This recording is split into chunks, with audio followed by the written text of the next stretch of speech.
நேற்றைக்கோ இனி வருங்காலங்களிலே அப்படி இல்ல இருக்காது. இது மாதிரி இருந்தாக்கா லைவ் போறதுனால அந்த மாதிரி வெளிநடப்பே இல்ல பண்ணிட்டாங்க. அந்த மாதிரி நடக்கிறது கூட வாய்ப்பு இருக்கு. அப்படி எல்லாம் போவாது சார். நடக்கும் கொஞ்சம் வெயிட் பண்ணுங்க. ஏன்? இல்ல அப்படிதான் தோணுது எனக்கு.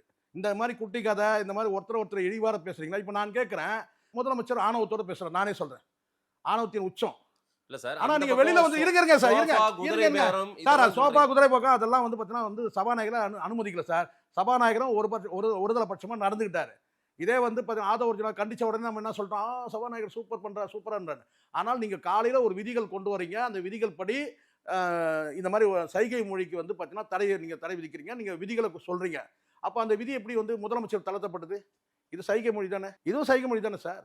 ஒருத்தர் முகத்தை அப்படி ஒரு மாதிரி வந்து காமிச்சார் இல்லையா, ஒரு எம்எல்ஏ, அதிமுக எம்எல்ஏ சந்திரசேகர், திமுக காமிச்சார்ல, அதை வச்சுதான் நீங்க வந்து மறுநாள் நீங்க வந்து அது ட்ரோல் ஆகுது பெரிய அளவுல. அது வந்து முதலமைச்சர் கேலி கிண்டல் பண்றது, அது நானும் கூட ஒரு கண்டிச்சு பேசுறேன். அப்ப நீங்க வந்து விதிகள் புதுசா கொண்டு வரீங்க நீங்க. ஆனால் அந்த விதிகள் எப்படி வந்து முதலமைச்சர் தளர்த்தப்பட்டது? முதலமைச்சர் மட்டும் இப்படி பண்ணலாமா? இது சாதாரண விஷயம். ஏன் இப்படி பண்ணுங்களேன், நாளைக்கு இப்படி பண்ணுங்களேன், இல்லைன்னா புஷ்பா மாதிரி இப்படி பண்ணுங்க, இல்லை இப்படி பண்ணுங்க. கேவலமா இல்லை இது வந்து. இதெல்லாம் ஒரு ஆதரிச்சு பேசுறீங்க, நீங்களாம் ஒரு ஆளுன்னு பேசுறீங்க. இதெல்லாம் ஒரு நீங்க படிச்சு வரீங்க, இதெல்லாம் ஆதரிப்பீங்களா நீங்க?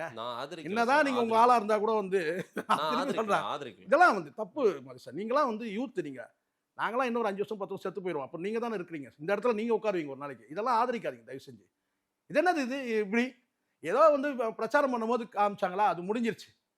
இப்படி பண்றது, இதெல்லாம் இப்படி பண்றது, இதெல்லாம் வந்து நடக்கிறது தான். சைகை மொழியில் நீங்க வந்து பாத்தீங்கன்னா எதன்னு ஒண்ணு இருக்கு சார். இப்போ நான் கேட்கறேன், சபாநாயகர் இப்படி சொல்றாரு, இது சைகை தான்.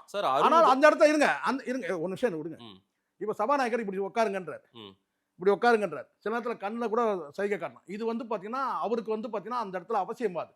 முதலமைச்சருக்கு வந்து வாய் இருக்குல்ல, பேசிட்டு போங்க. அவர் ஏதோ ஒரு உணர்வை வெளிப்படுத்துறார் போல. இது தற்செயலா நடந்தா கூட நம்ம ஏத்துக்கலாம் சார். அவர் அனுமதியை கேட்கிறார் சார். அனுமதி கேட்டு அனுமதி வழங்கப்பட்டு பேசுற. அப்ப எதுக்கு இங்க ஒரு சபை இது? அப்ப இது மணமகன் மன்றம் தானே இது?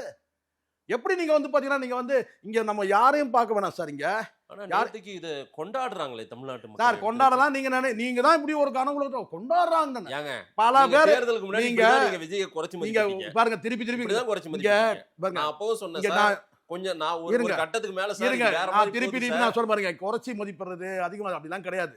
நான் வந்து பிரச்சனைகள் அடிப்படையில் நான் பேசக்கூடியவன். ஆனால் இங்கே தான் இப்போ யாரும் நான் இப்போ வந்து ஆதரிச்சு பேசுனா திமுக ஆதரிச்சு பேசுறேன்னா கிடையாது. உள்ளபடியே திமுக முதலமைச்சரை காரணம் திமுக தான் அதீதமாக நடந்துச்சு இந்த விஷயத்தில். சட்டசபையில் அவர் வந்து அப்பாவை காணும்னு சொல்லி ஒரு கதையை குறித்து பேசிட்டாருன்னு நீங்கள் வெளியில் வந்து என்ன பண்ணீங்க? வெளியில் வந்து எப்படி ஒரு செய்தி வெளியிடுவீங்க? செங்கல்பட்டு கோர்ட்டில் மனைவி வந்து கணவனை தேடிட்டு இருக்காங்கன்னு சொல்லி எப்படி சொல்லுவீங்க நீங்கள்?